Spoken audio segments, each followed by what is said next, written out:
Aaron, I know there's some questions there, so feel free to take them as they go.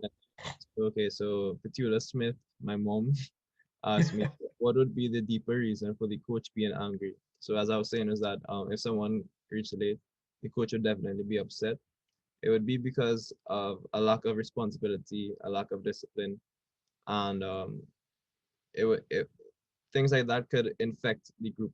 So when other people start to reach late, it would kind of, if it's not dealt with properly, or the person is not made an example of, then that could kind of affect the group, and other people would start to be um, more lackadaisical and probably reach later as well. So he has to set an example and make an example out of that person in order to not affect the overall atmosphere of the team. So Let me give you the American word for it, Aaron. It's called nipping it in the bud. what's that? Nip it in the butt. Nip it in. That's the word we use in America here for that kind of stuff. Clip it off, get rid of it. You Yeah, don't want that kind of stuff in your environment. You got to take care of it and you got to deal with it. yeah, So it doesn't spill over and bring in a culture of indiscipline and yeah, disorganizational function. yeah, That's basically what it's not a camp the coach is running of a want of a serious camp where you got to be serious and hustling. No. The coach is getting you ready for life. yeah. That's true. The coach is getting you ready for life. This is not, and as I mentioned to a lot of kids that I get into school, and Aaron mentioned it earlier on, this is not you supposed to, the bus is leaving 10 o'clock and you reaching for 10 o'clock to get in the bus. See, Aaron is shaking his head. Aaron, you know about that, right? When the bus is leaving 4 o'clock to go to a game, what time you had to reach it? If the bus is leaving 4 o'clock, we'd probably have to reach for 3:30.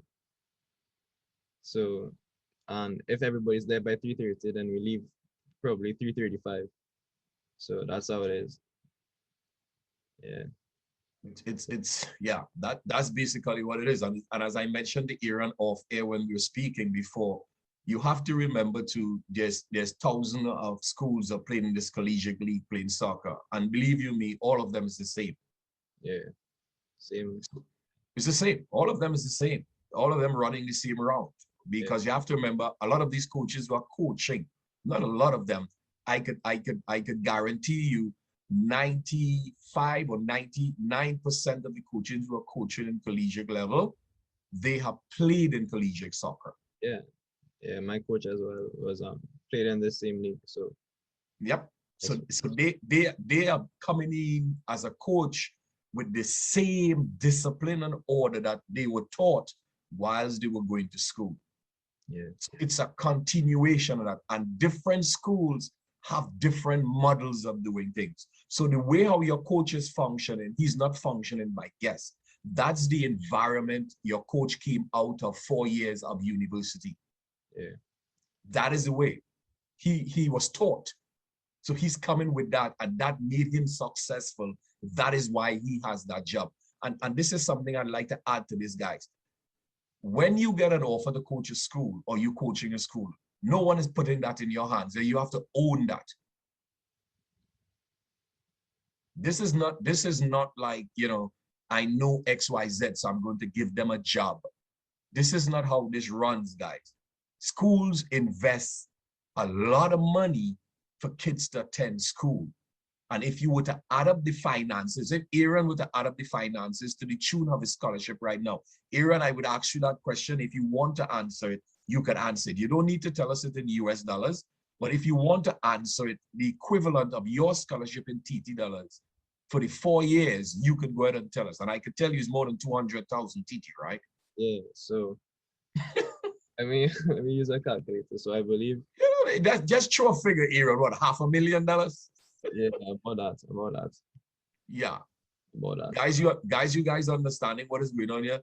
For Aaron to attend this school is paying over $500,000 TT dollars for Aaron to attend this school. Yeah, I want you guys to understand the investment that is going on here. So when I have kids and I'm telling kids they need to join a show and come on and listen to what needs to be done when you get there, and a lot of kids are sending me their profile and I'm chatting with them and they haven't gotten to school and they decide they want to quit the group because they haven't gotten to school. I smile and I continue along the way because I know you're not ready. You're not ready. And this is something Aaron, and what I love about Aaron, Aaron is in school and Aaron hasn't left our WhatsApp group. Aaron is still in the WhatsApp group. And this is what I'm talking about, guys. A kid now can give you a video. He wants to get into school. And if he don't get into school within 2 months, he left the group and going somewhere else. You're not disciplined. You're not ready. You're not ready. And a lot of kids come out of this environment of give me and hand me this. Like if this belongs to you. No, it doesn't belong to you. You have to prove to me that you are able to deal with this. You have to prove to me. And me and Aaron had many conversations. God bless your mom, Aaron. I know she's here, mom. Due respect unto you. I know we spoke already about a year or something ago, and thank you so much for that conversation. Aaron is living it now. It's a process, guys. Parents who are here, teachers, and we have principals here. You have to talk to your kids about this. This is serious business here. Schools are putting up, and if you get a full scholarship, that could run what, 800,000? Yeah, probably more. Yeah, it could run to close to $1 million TT dollars a school putting out for you on a full scholarship. Yeah, guys, this is serious business here. And if a school put out that kind of money for you to go to school, you think you could come and don't do your schoolwork? Furthermore, you mightn't even get into the school because these schools choose kids carefully. They don't spend money behind any kid, right, Aaron? Yeah. They would chat with you and put you through the process to see what you are made of. Yeah, from the time the organizer call with you, the first thing they look at is how you speak to them, your attitude, your hospitality, and that shows a lot about the I guess your mannerism. Yeah, your mannerism. Yeah. They're screening you. So if you on the phone with me and in part of the group and I'm speaking to you on the phone and you telling me, is, or, well, coach, I couldn't get this done today because I had was to do this. And well, coach, I will get for you tomorrow. And well, you ain't ready. Yeah. Let me speak like where I originally came from, Trinidad. You're not ready. If I am speaking to you on the phone and that is how you're talking to me on WhatsApp, you are not ready for school. Yeah. There's no excuses. You have to get it done. And a lot of kids want to go to school. They don't have the grade point average. They don't have the SATs. I know they waived the SATs so far, but you still need it. Why you need it? Because, and Aaron could be able to tell you, that is going to help you with the subjects or the field you want to study in. And it's also going to help you to determine the type of scholarship you're going to get. Right, Aaron? Yeah. There was a time with this school from Texas. If I had gotten 10 more points in my SATs, I would have gotten a much bigger scholarship. You guys understand? When Coach Roy is saying what he's saying, that Coach Roy is not driving you. That is the difference, guys, in your SAT scores. Your SAC score says a whole lot, guys, of how much money a school could offer you. They have brackets, right, Aaron, of what they could put you in. There's certain brackets they can put you in. And if you get out of that 1,600, you get 1,500 and something, you are in a particular bracket that is worth a particular amount of money. Yes, that SAT test. Mind you me, I believe it's a multiple choice, right, Aaron? Yeah, it's a multiple choice. Yeah, but here's the problem with the multiple choice, guys. It has timing attached to it. Yeah, that's the difficult part. That's the difficult part. Yeah. Because they are getting you ready for a system of where you're going to study in. Everything is geared, guys. I want you guys to understand where we are coming from here. Everything is geared for where you're going. So they're giving you a test to do, and you have math, English, all these different things to do. There's a time frame in it. I know some of you said, well, everything you do is a test of a time frame. No. This is something totally different, guys. Yeah. This is geared for where you're going to study. Aaron, anything else you would like to enlighten some of these kids about in terms of them making this transition Because I know you talked about 6 hours, I think you traveled to get there or more. Yeah, it was about 7 hours flying in total, but it took basically a whole day from waking up 3 o'clock in the morning to getting there like 10 o'clock in the night. So, And then in between airports, right? I had to go I had to stop off in Florida and then go to Chicago. Right. And then you get where you have to get. And then now you're going into environment era where there's a total different culture. Yeah, yeah. So you guys are understanding the how Iran has to adjust very quickly. Mm-hmm. So 12 hours flight and a quick adjustment, because this is not how school was run in Fatima College, right, Iran? yeah, no, it's different. It's totally different to how you went to school in Fatima College. So I have a question from Dwayne Davis, which is also one of my old coaches from Fatima. Said, what can you point to from your years in Trinidad that helped you with the transition to the US collegiate system? So I would say what I'm realizing now, some of the similarities between this college system that I'm in and some of the systems that I was in Trinidad and Tobago, was that in Fatima itself, in the training camps that we do in terms of football, um, one of our coaches, Coach Sheppy, and along with Coach Davis, and Coach Martin, I realized that the formations and tactical side of things was very specific. And we had a specific formation. We worked on specific defensive presses, and I realized that it's very similar to what I'm actually doing now. So that really helped me because I was ahead tactically than most of the other children. So when coach would do things on the board, I would already know that okay, I have to do this. I've done this before. Coach Sheppy taught us this. Coach Davis taught us this. Coach Martin taught us this. So that really helped in terms of the tactical side of things.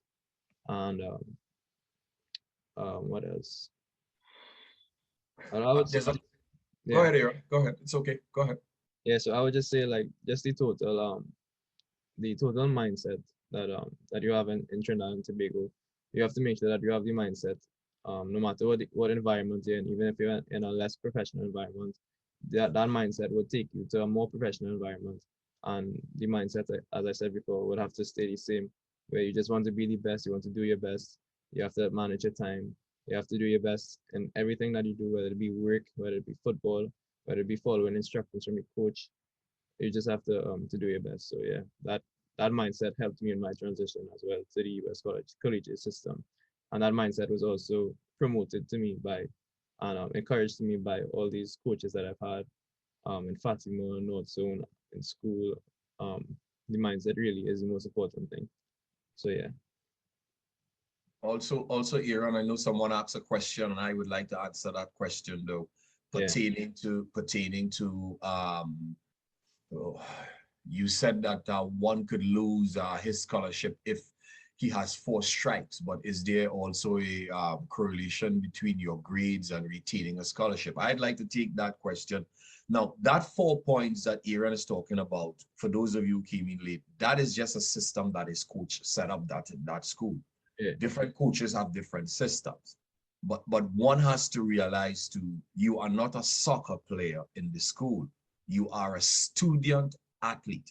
hmm, Please understand what I just said. You are a student first, then you are an athlete.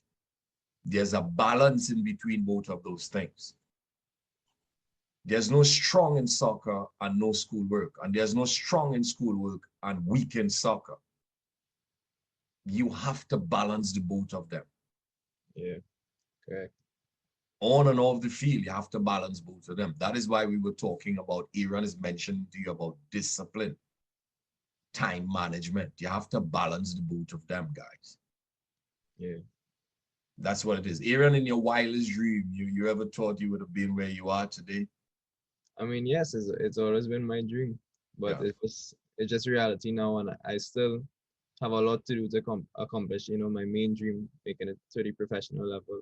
So it's just a stepping stone, but it's definitely making me realize that this is not just a dream anymore; it's a reality. and it's a serious business. And you are living it now. Any advice for parents and kids back home? And we have people here, Era, just to let you know, who logged on here from Trinidad, from the different Guyana, Jamaica, Europe, the African continent, South America. Yeah. Any advice for these kids and their parents? So yeah, I have a few pieces of advice. First of all, definitely, as I've said before, is your mentality. Definitely do not give up no matter what, because you never know. If you ever seen those pictures of two people mining, and one of them reached the diamond already, and the other one or one of them reached like something like coal, something not as important, and they're happy, and then the other person is mining, and they're so close, they're one strike away from the diamond. So that's just an analogy to give. You never know when your breakthrough is going to be, so don't give up, no matter what. So that's the first piece of advice. The second piece of advice I would give to other soccer players like me is to work on the basics, your technique, your physicality. Those basic things are important because that's what makes you a footballer. And something that's very overlooked is your connections, the connections that you make, whether it be your past coaches, your current coaches.